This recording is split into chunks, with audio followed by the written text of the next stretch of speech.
என்னுடைய பாவத்தை மன்னிக்க ஒரு கடவுள் இருக்காரா? நிறைய பேரு குற்ற உணர்ச்சியோடையே வாழ்ந்து கொண்டு இருக்கிறத பார்த்திருக்கோம். நிறைய இடத்துல பரிகாரம், கோயிலுக்கு போனா பரிகாரம் செய்யுங்கன்னு சொல்றாங்க.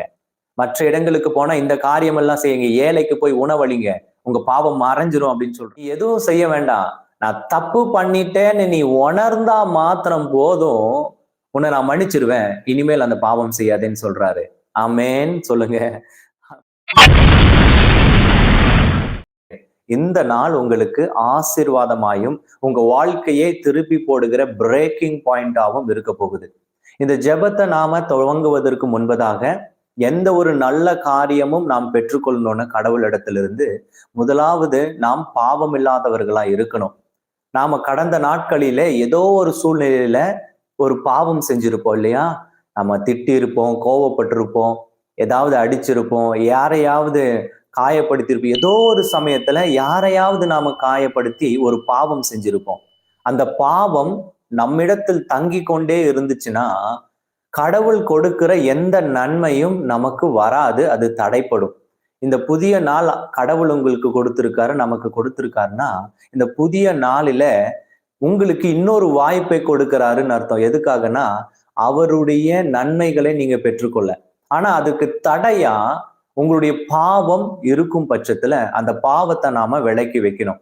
அந்த பாவத்தை நாம விலக்கி வைக்கணும்னா பாவ அறிக்கையை ஏறெடுக்கணும். இந்த உலகத்துல இருக்கிற எல்லா ஜனங்களும் ஏறெடுக்க வேண்டிய பாவ அறிக்கை. கிறிஸ்தவன் என்று அல்ல, முகமதியன் என்று அல்ல, ஹிந்து என்று அல்ல, எல்லா ஜனங்களும் இந்த பாவம் செய்பவர்களா இருக்கிறதுனால யாருக்கெல்லாம் நான் பாவம் செஞ்சுட்டேன் நேற்றைய தினத்துல நான் பாவ அறிக்கை ஏறெடுக்கணும், எனக்கு என்ன செய்யணும்னு தெரியல நீங்க யோசனை பண்ணிட்டு இருந்தீங்கன்னா இப்பொழுது நான் ஒரு வசனத்தை வாசிக்கவிருக்கிறேன். கிட்டத்தட்ட ஒரு 5 வசனங்களை வாசிக்கிறேன். அந்த 5 வசனங்கள் என்னன்னா கடவுள் இடத்துல ஒரு மனிதன் சொல்லக்கூடிய பாவ அறிக்கை. உங்களுக்கு அந்த விருப்பம் இருந்துச்சுன்னா இதோ என்னோட சேர்ந்து நான் சொல்லும் பொழுது அந்த பாவ அறிக்கையை நீங்க செவி கொடுத்து கேட்டா போதும், உங்களுடைய பாவம் இந்த நொடி பொழுது வரைக்கும் நீங்கள் செய்த பாவம் நீங்கிவிடும் அப்படின்னு வேதம் சொல்லுது. என்னோட செவி கொடுத்து கேட்கிறீங்களா? செவி கொடுத்து கேட்க உங்களுக்கு விருப்பம் இருக்கா?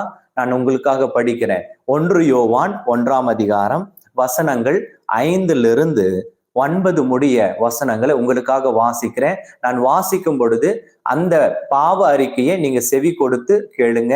இருதயத்திலிருந்து நீங்கள் அப்பா நான் இந்த பாவம்லாம் செஞ்சிருக்கேன், இனி அந்த பாவத்திலிருந்து எனக்கு மன்னிப்பு தாங்க அப்படின்னு கேளுங்க. சரியா?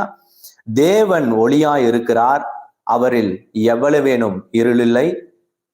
இது நாங்கள் அவரிடத்தில் கேட்டு உங்களுக்கு அறிவிக்கிற விசேஷமாயிருக்கிறது. நாம் அவரோட ஐக்கியப்பட்டவர்கள் என்று சொல்லியும் இருளிலே நடக்கிறவர்களாயிருந்தால் சத்தியத்தின்படி நடவாமல் பொய் சொல்லுகிறவர்களாயிருப்போம்.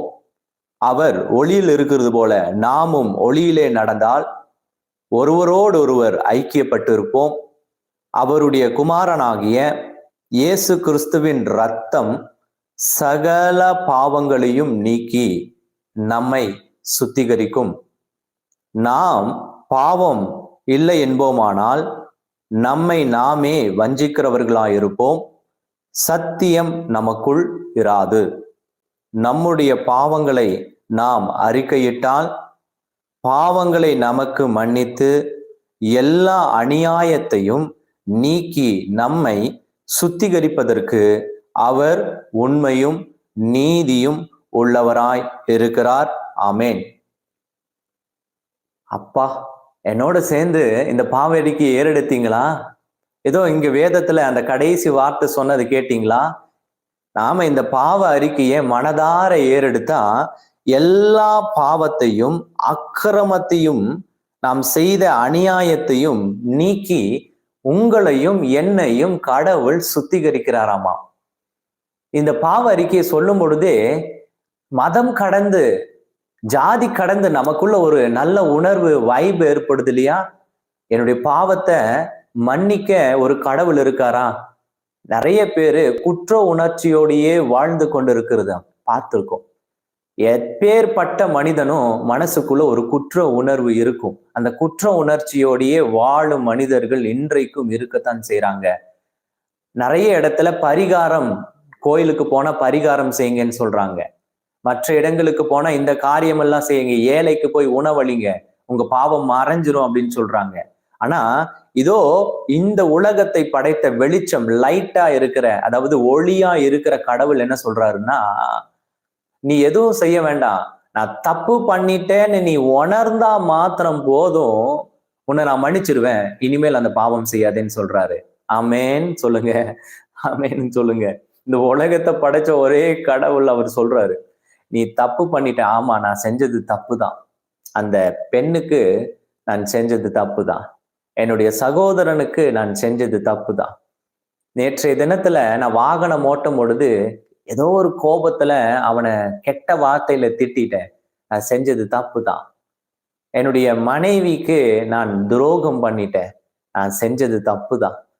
என்னுடைய பிள்ளைக்கு நான் இந்த காரியத்தை, என்னுடைய சொத்தை கொடுக்காம ஏமாற்றிட்டேன், நான் செஞ்சது தப்பு தான். நான் ஒரு அரசாங்க உத்தியோகத்துல இருக்கேன், நான் லஞ்சம் பெற்று ஏதோ இந்த லஞ்சத்துக்கு என் மனசுக்கு பிடிக்காத காரியத்தை செஞ்சேன், நான் செஞ்சது தப்பு தாங்க. தப்புன்னு உணர்ந்தா மாத்திரம் போதுமா, உங்களுக்கு மன்னிப்பை தேவன் கொடுக்க ரெடி ஆயிருவாரு. அதுக்கு பிறகு அவர் என்ன தெரியுமா சொல்றாரு, ஒரு முறை மன்னிப்பு கிடைச்சிருச்சுன்னா மறுபடியும் அந்த பாவத்தை நீ செய்யாத, நீ இரட்டிப்பான நன்மையை பெற்றுக்கொள்ள தகுதியானவனாய் இப்பொழுது மாறிவிட்டாய். Don't forget to share and subscribe. I am Reverend Roshan Chan. Glory to God.